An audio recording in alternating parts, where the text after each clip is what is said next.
Hey family, this is the second video in the vintage recipe series. Today I'm going to be making the 1940s victory cake recipe, and I'll show you what ingredients we're going to use. This bowl I have a 1/3 cup shortening. I'm just using Crisco. I have 2/3 cup sugar, 1 egg well beaten. It says 1/2 teaspoon vanilla, but y'all know I'm going to use 2 tablespoons because that's what I do when I bake.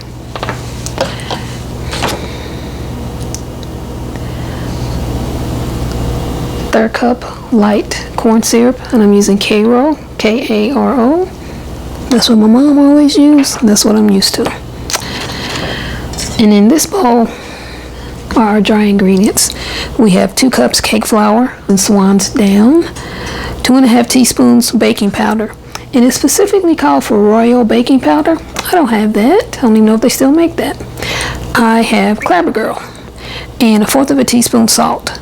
And you're supposed to preheat your oven to a moderate temperature, which is 350. That's what the recipe saying, moderate. So my oven is preheated.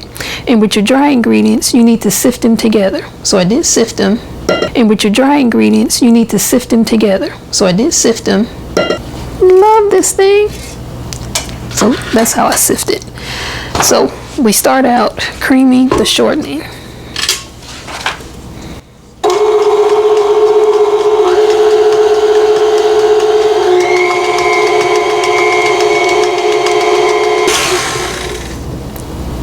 Forgot to show you, we also have a cup of milk. And while that's stopping the beating process, you're supposed to combine the syrup with the milk. So I'm gonna go ahead and do that.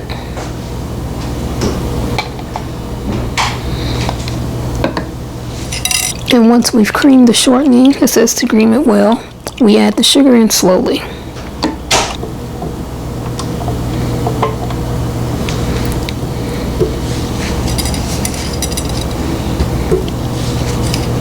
I'm gonna let it run a couple more minutes maybe, and then I'm gonna start adding the sugar slowly.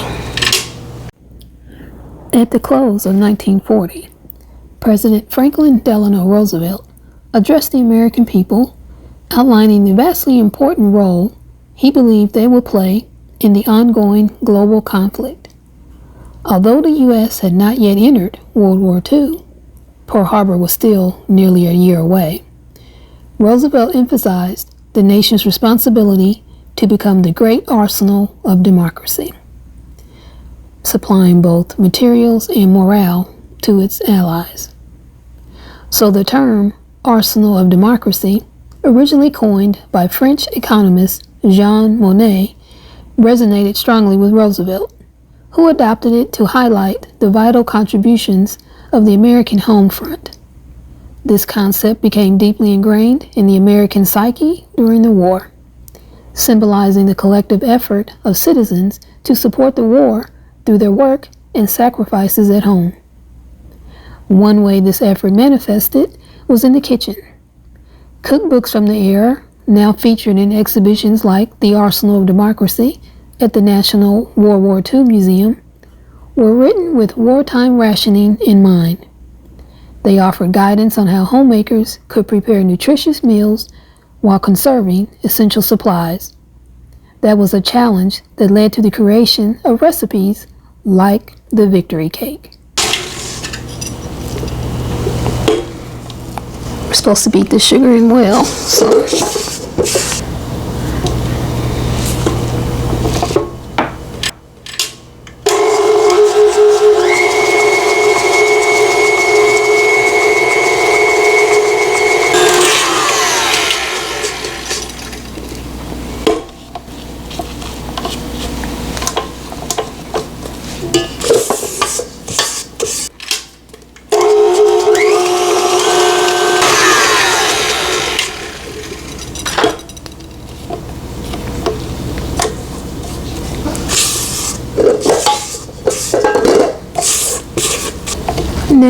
Now we add the egg and the vanilla and mix until well combined. This is, yeah, beat until well blended. Okay, here's the egg.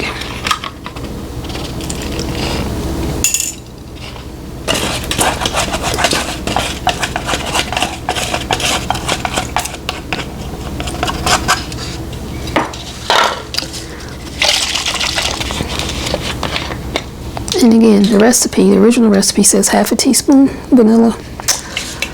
I'm using 2 tablespoons.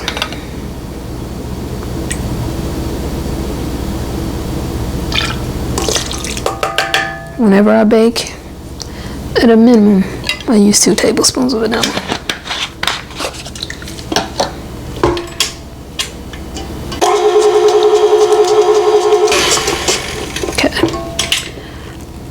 Now we alternate between the wet and the dry ingredients.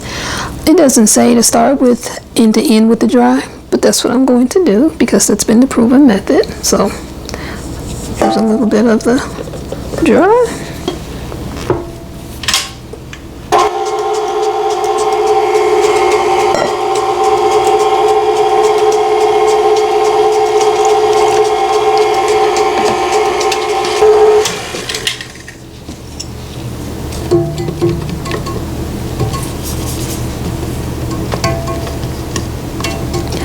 Turning the mixer off, and a little bit of flour mixture that's left I'm going to hand blend in, trying not to overmix this part.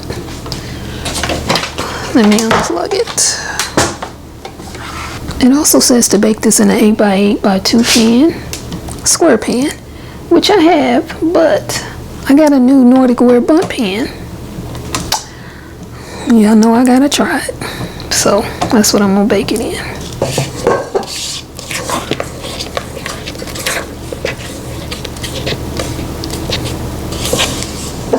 Okay. Let me get my bundt pan. This is the Jubilee Nordic ware pan. And I sprayed it, put it in the freezer for a little while. Took it out and I just sprayed it again, because there's a lot of nooks and crannies and crevices for this batter to stick. So, and we don't want that to happen.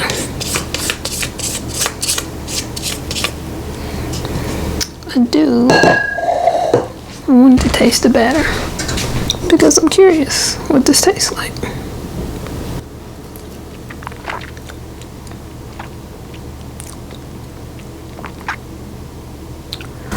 The frosting's gonna make it. It doesn't say anything about frosting, but it's rather bland.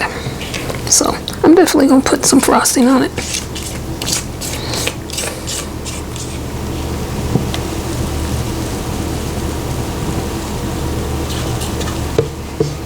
This isn't going to be a tall cake, because see, I'm making a mess too. Where's my, here it is. It's not even quite half full, but that's okay. I'm going to put this in the oven, and it says, let me see, it bakes about an hour in the 8x8x2 pan, so it's probably going to be about an hour here. We'll put it on a cookie sheet, put it in the oven. Let's spray too. Here's the cake out of the oven. It baked for 46 minutes. I did do a cake tester with my cake tester and came out clean. And you can see it's coming apart from the sides as well. So I'm gonna let it sit here and cool for about 10-15 minutes before I turn it over. And as I suspected, it did not rise that much because it was only half full when I put the batter in. And you're supposed to bake this in that 8x8x2 square pan, which holds 8 cups of batter. And this is a 10-cup batter bundt pan. But I just wanted to try it out because it was new. So I'll be back when it's time to flip it out. I actually forgot about the cake. I was editing the video. It's time to flip it out.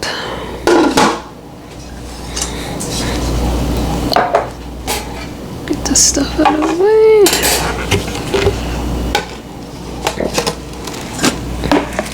It released. I felt it and heard it.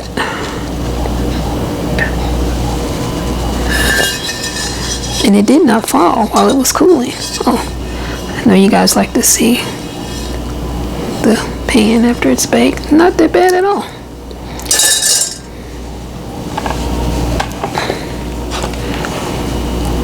That's a pretty cake, family. And again, it's small because it wasn't that much batter. I'm gonna try to do some measurements, how much batter I need to add to get the batter up to at least 3/4 full when I pour it in there. But that is a pretty Jubilee victory cake.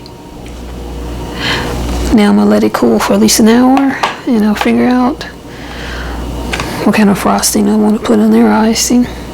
I'm feeling like a caramel or something, so we'll see. But I'll be back. Okay, here's the finished cake. I did put a glaze on there. I didn't do caramel. I just took about 1.25 cups of powdered sugar, 2 tablespoons of milk, and about a tablespoon of vanilla. And I got it to the thickness, the consistency I wanted, and I poured it over. Now, I did start out with just a cup of powdered sugar, 2 tablespoons of milk, and about a tablespoon of vanilla, but I didn't like that consistency. It was a little too runny. So that's when I went and added about a fourth of a cup more of powdered sugar. But there it is. It is a pretty cake. Be back when it's time to cut and do a taste test. It's time to cut it. Here's the finished cake.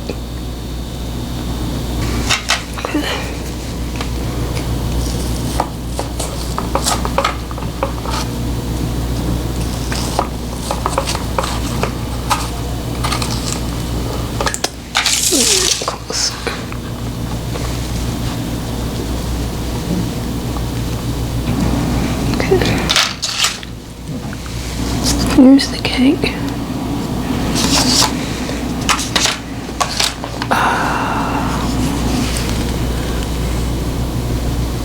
It's got a good crumb in there, I think. Need to leave that in there. Get that off. It is moist. So, okay.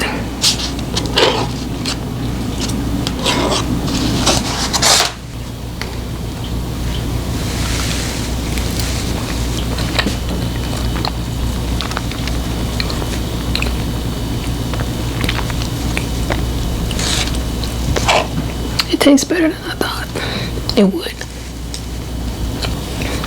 I've tasted a cake like this. Gosh, I don't remember where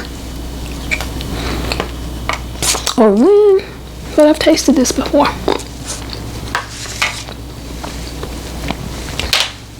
I won't lie, I was worried. When I tasted the batter, I was like, I don't know, it's kind of bland. But it does have flavor. It's almost nutty, kind of, which I didn't put any nuts or any kind of nut flavoring, so that's a little weird. But here it is, family. And I got to it before my little brother because he ate some monster cookies. So watch this video on making those monster cookies. And if you want to make a cake from a box cake mix, here's some hacks. It'll be better than a bakery cake. Watch that video. Anyway, if you learned something, if I took you down memory lane, please like the video. Leave a nice comment. Have you ever made this cake? Have you ever eaten it? And what your thoughts are on it. Subscribe to the channel because my next cake is going to be, yeah, it's going to be a good one. I looked at the recipe. It's either the 60s or the 80s, the next one. But it's going to be my next vintage cake. So stay tuned. Until the next video, all the best to you and yours, family. And bye for now.